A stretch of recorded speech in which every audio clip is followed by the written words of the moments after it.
Здравствуйте, друзья! Американское супероружие ТР-3Б Астра. Миф или реальность? И снова у меня для вас интересная статья, на этот раз с сайта topvar.ru. Божественно было снова бесшумно парить над Атлантикой в окружении моря бушующей плазмы, зная, что ты невидим и недосягаем ни для кого. Только свист охлаждения ядерного реактора да обмен репликами членов экипажа нарушали небесную тишину и величие полета. Покаюсь, сам придумал, навеяло, знаете ли. Прошедшая неделя была ознаменована, в общем-то, обычным для нас событием. Один из бывших уже комментаторов с пеной у рта доказывал, что все наши потуги по созданию Т-50 просто ничто, ибо у американцев уже есть чудо-оружие, перед которым меркнет все, и которое уже успешно используется в плане боевого применения. Гениальный инженер, в кавычках, так было написано в профиле, был удален. Но нас заинтересовало это чудо, тем более, что ратующий за то, что мы навсегда отстали, оставил его название. Итак, ТР-3Б Астра – суперсамолет, равного которому нет и который уже успел повоевать в Афганистане и в Сирии. В интернете про это чудо есть много чего, от фото и видео до некоторых чертежей с подобными разъяснениями, как это работает. Вся эта кухня действительно исключительно для людей с крепкой психикой, так что принимаем что-то для укрепления психики и окунаемся в мир сверхтехнологий будущего. Вообще все источники делятся на две группы, которые не уверены и которые знают все. Яркий представитель неуверенных – это, как ни странно, Википедия, самый адекватный источник, где упоминается об этой хреновине. Аврора – предполагаемый стратегический разведчик США, вероятно способный к суборбитальному полету на гиперзвуковых скоростях и использующий стелс-технологии. Предположительно, летательный аппарат, разрабатывавшийся по проекту «Аврора» в 1980-1990-х годах, с тех пор испытывается и участвует в операциях как замена СР-71 Blackbird, выведенного из эксплуатации в 1998 году. Однако, никаких подтверждений существования самолета из достоверных источников получено не было. Правительство и Министерство обороны США отрицают существование у них на вооружении такого самолета. Обратили внимание на количество слов «предполагаемый», «вероятно» и так далее. Однако для уверенных экспертов Рунета Вики никогда не была авторитетом. Вполне справедливо. Так что там, в глубине воспаленного желания собрать лайков, можно найти просто шедевральное описание агрегата из будущего. Летательный аппарат под кодовым названием ТР-3Б Астра является секретной разработкой тактической разведки США. Первый полет в целях разведки был проведен в начале 1990-х. На самом деле это аэрокосмическая платформа длиной 182 и шириной 98 метров. Чаще всего этот аппарат воспринимают как НЛО треугольной формы из-за того, что силовая установка этого летательного аппарата по сути представляет собой генератор мощного магнитного вихревого поля. А световой поток, периодически испускаемый этим генератором, сторонние наблюдатели воспринимают как неземной и нечеловеческий. Их сверхсовременная двигательная система позволяет парить долго и совершенно бесшумно. Оценили? Прониклись? Я тоже. Моего образования явно недостаточно, чтобы оценить, поэтому обратился к знакомому специалисту в области именно физики. Что-то мне так показалось, что мощное магнитно-вихревое поле и потоки света – это перебор. Да, если говорить о явлениях типа полярного сияния, тут все нормально. Именно прохождение заряженных частиц через магнитное поле Земли и порождает световые явления на полюсах планеты. Но то как бы солнечная активность, а тут летучая хреновина. Специалист, собственно, подтвердил мои сомнения, пусть и в несколько нелестных выражениях. Аппараты программы «Аврора» бывают 9 типов, имеют размеры от 36 до 600 метров. Управление национальной безопасности, НРО, ЦРУ и ВВС США играли в игру с модификациями машины, создавая ТР-3А, ТР-3Б и ТР-2, 3, 4 с приставками плюс или минус. Делалось это для запутывания, дабы скрыть тот факт, что за этими названиями скрываются совершенно разные летательные аппараты, а не просто модификации. Для примера, ТР-3Б также похож на ТР-3А, как банан на виноград.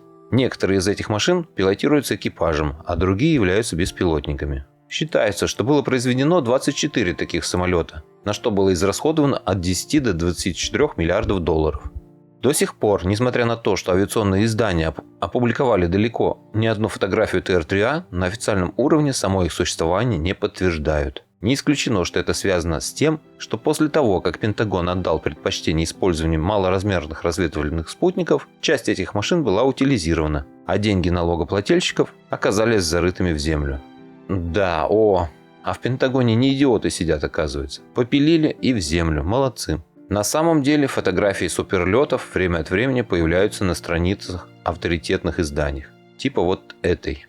Жуть, ага. На самом деле это F-14, сверзившийся в воду с прифотошопленной корзиной сцепления от легкового автомобиля. Остальные снимки не лучше. Кабина пилотов ТР-3Б «Астра» окружена неким подобием кольцевого ускорителя частиц, который опережает все мыслимые технологии современности. Главная цель и особенность подобной установки в генерации мощного магнитного вихревого поля, которое частично, до 90% или полностью, нейтрализует воздействие силы тяжести на массу самого аппарата. Внешнее покрытие ТР-3Б реагирует на электрическое воздействие, в результате чего устройство может менять свой цвет.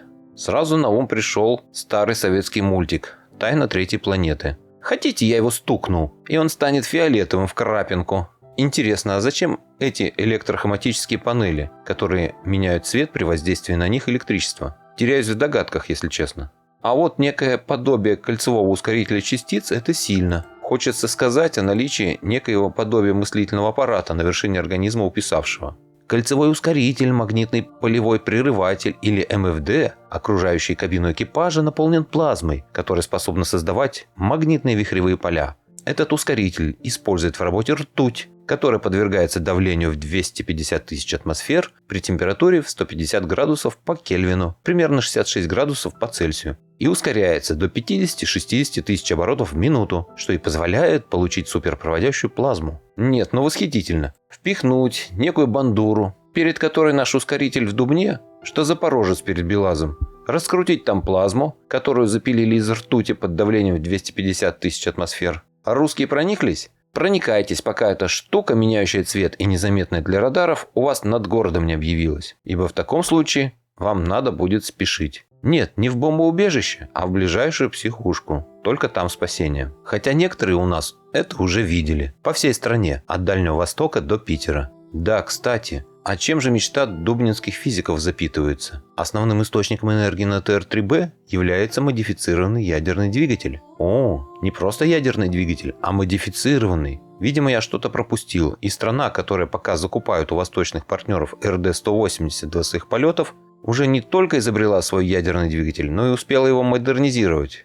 А я-то считал, что первый, пока последний ядерный движок был сделан и даже испытывался у нас, если конкретно в КБХА, что в Воронеже. Но это уже совсем другая история. РД-0410, известен также как Иргит или Ир-100, первый и единственный советский ядерный ракетный двигатель, был разработан в конструкторском бюро «Химавтоматика Воронеж». В РД-0410 был применен гетерогенный реактор на тепловых нейтронах. Замедлителем служил гидрид циркония, отражатель нейтронов из бериллия. Ядерное топливо – материал на основе карбидов урана и вольфрама с обогащением по изотопу 235 около 80%. Конструкция включала в себя 37 тепловыделяющих сборок, покрытых теплоизоляцией, отделявшей их от замедлителя. Проектом предусматривалось, что поток водорода вначале проходил через отражатель и замедлитель, поддерживая их температуру на уровне комнатной, а затем поступал в активную зону, где охлаждал тепловыделяющие сборки, нагреваясь при этом до 3100 градусов Кельвина. На стенде отражатель и замедлитель охлаждались отдельным потоком водорода. Реактор прошел значительную серию испытаний, но ни разу не испытывался на полную длительность работы. Внереакторные узлы были отработаны полностью.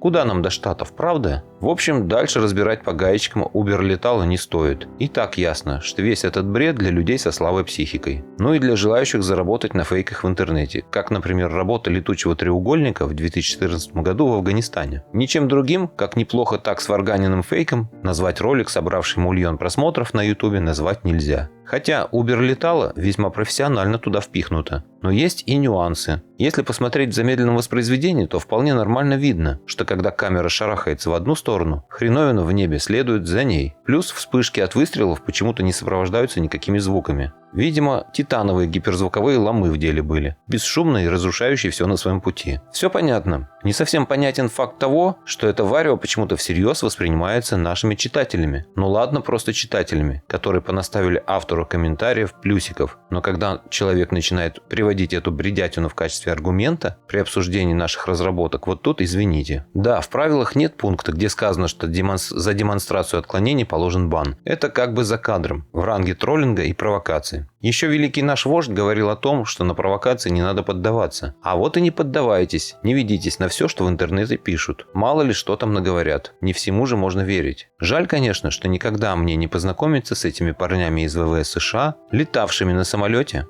аэрокосмической платформе с ядерным двигателем в окружении циклотрона с ртутной плазмой. Я бы с поклоном попросил автограф и поинтересовался, как там насчет тестикул, титановые или вольфрамовые надо иметь. Люди, будьте бдительны и берегите свою психику. От себя добавлю, что уже давно не секрет, что сильные мира сего изо всех сил прячут открытия и изобретения от народа. И если что-то просачивается сквозь завесу тайн, то сразу выпускается куча высмеиваний и разоблачений. Так что верить или нет во все это, решать вам самим. Спасибо за просмотр, очень рад, что вы были у меня на канале. Вот такая интересная статья попалась мне сегодня, и я решил поделиться ею с вами. Надеюсь, вам было интересно. А если хотите не пропустить следующие мои выпуски, подпишитесь на мой канал и отметьте колокольчик. Всем спасибо за внимание. Буду рад вас видеть на своем канале снова.